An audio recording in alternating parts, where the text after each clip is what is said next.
class 12 students. This is the part 3 of the chapter Ecology, Environment and Population. Today we will be starting with the topic ecological adaptations. Okay, so first we will be discussing some ecological adaptations in plants. Okay, so according to the habitat that plants live in, according to the conditions that are present in a particular habitat, plants will bring adaptations within themselves so that they can live within that habitat properly, okay, without having any metabolical problems within them. Okay, so the first one is heliophytes.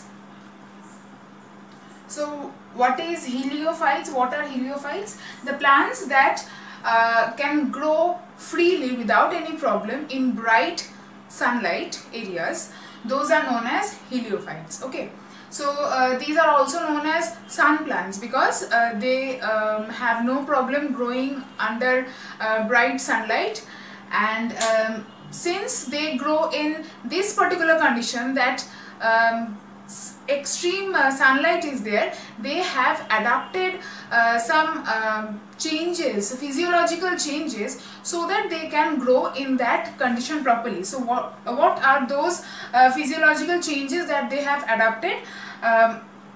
Some are shorter and thicker internodes. So between two nodes there is the internode. So the space between two nodes, that is the length of the internode, becomes shorter. Okay, thick cuticle, often sunken stomata. Okay, another one is smaller and thicker leaves. So these are certain physiological changes that they have adapted to grow in extremely brightly lit areas. Okay, next one is sciophytes. Sciophytes are just the opposite of heliophytes. Means these are the plants that like to grow in shade areas where not much sunlight reaches. So the plants that grow in shade areas without much sunlight, those are known as sciophytes, and those plants also have adapted certain physiological changes to grow in such conditions. Next are the hydrophytes. So from the name only you can understand these are the plants that grow in water. Hydro means water. Okay, so they also have certain physiological physiological adaptations. These plants also have adapted some physiological changes to grow in water. Next are the xerophytes.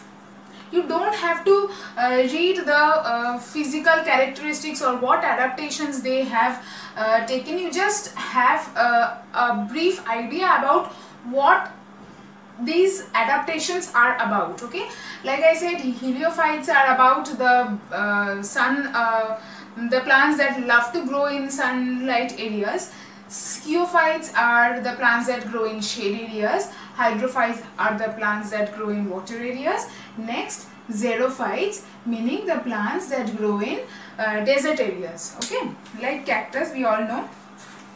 So in this, I think you all have an idea about, at least little idea you all might have, that in desert region there is almost absence of water, but plants need water. So due to this absence of water, the plants have adapted some physiological changes within them, that is the leaves.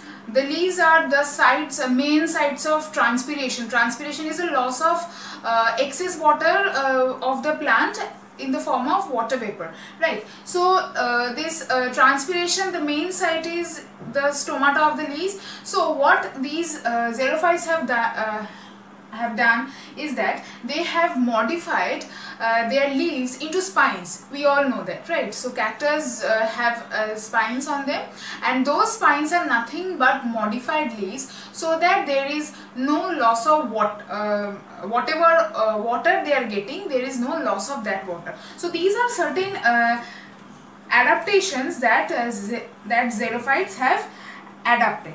Okay, next one is the halophytes. These are plants that grow in saline condition, saline water condition, like the mangrove trees. Okay, like the trees that we found in find in the Sundarban regions. Those are mangrove plants, and those fall under the category of halophytes. Okay, so what is their main physiological adaptation? Halophytes, their main physiological adaptation is that since the water is extremely salty, so they cannot take the oxygen, dissolved oxygen of that water. Okay, so the mangrove plants, what their main physiological change to live in saline water is that they cannot take the dissolved oxygen of that saline water, because it is extremely salty, right? So their main change is that they have grown pneumatophores, which are breathing roots that grow above the water. Okay, and they have small openings on those roots through which they take oxygen from the atmosphere. So this is the main physiological adaptation that halophytes have adapted to live in saline water condition. Okay, so these are the main adaptations in plants. Moving on to the adaptations in animals.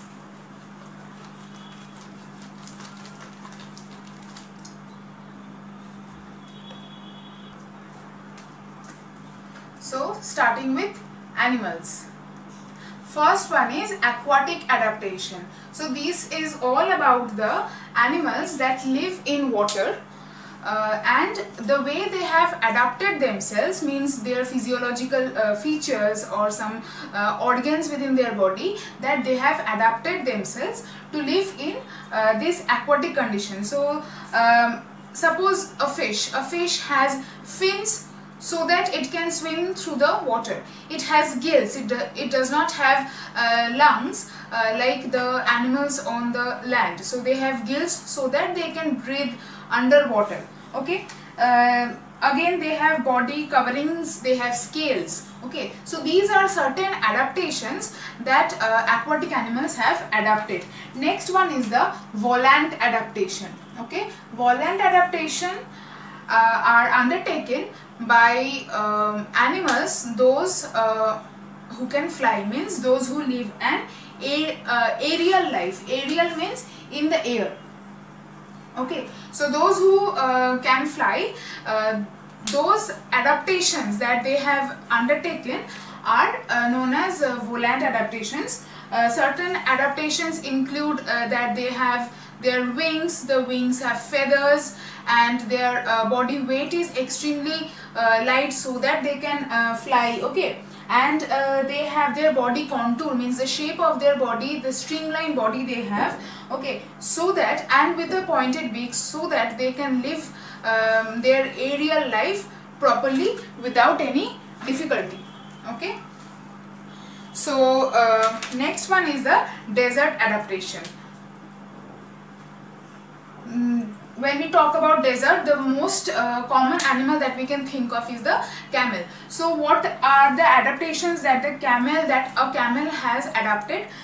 These are that it can survive in desert for even a month without drinking water. So this is the main adaptive feature that the camel has gone through to survive in a desert condition. Okay, they have wide feet to walk through the sand.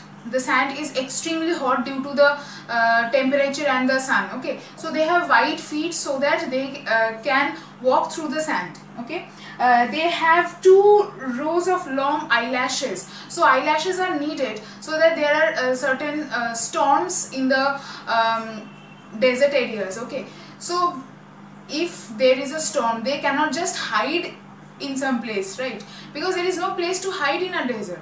So they have to keep on going. So they cannot close their eyes while they are going.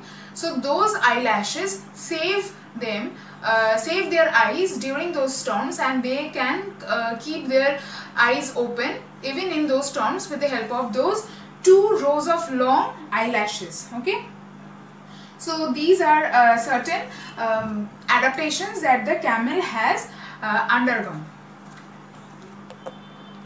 Next we will talk about certain adaptations that can be found in both plants and animals. Okay, those are known as defensive adaptation.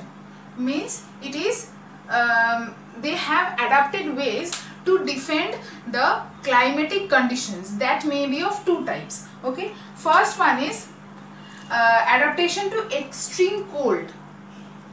Okay, again this adaptation to extreme cold can be of 2 types. Some animals like the polar bear, okay, they live very freely, very well in the polar regions. Okay, those animals are freeze tolerant animals. Okay, under extreme cold adaptation, first one is freeze tolerant, means they can tolerate extremely freezing temperatures. They have no problem, their body is like that they can tolerate that extremely freezing temperature.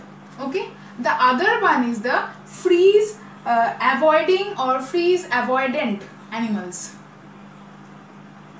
means they avoid the extreme cold temperatures. How? By going into hibernation. Okay, so they do not do any work, they just go to hibernation, they sleep, their body their metabolical functions of their body also stop or go to minimum, and they avoid the freeze. Okay, next one is defensive adaptation to water scarcity.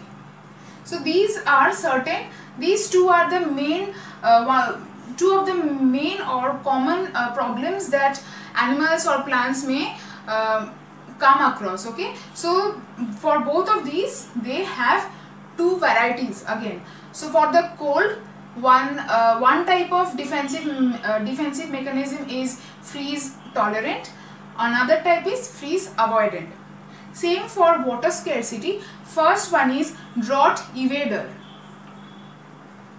meaning they try to run away from this drought. Again, like this one, freeze avoidant, evading means to run away, to avoid it. Okay, and the other one is drought resistant, means they can resist the conditions of drought or water scarcity. Okay, so these are the 2 types of defensive mechanism that animals can go through, and they have adapted their body in that way. We will start with the next topic, that is population interactions, in the next video.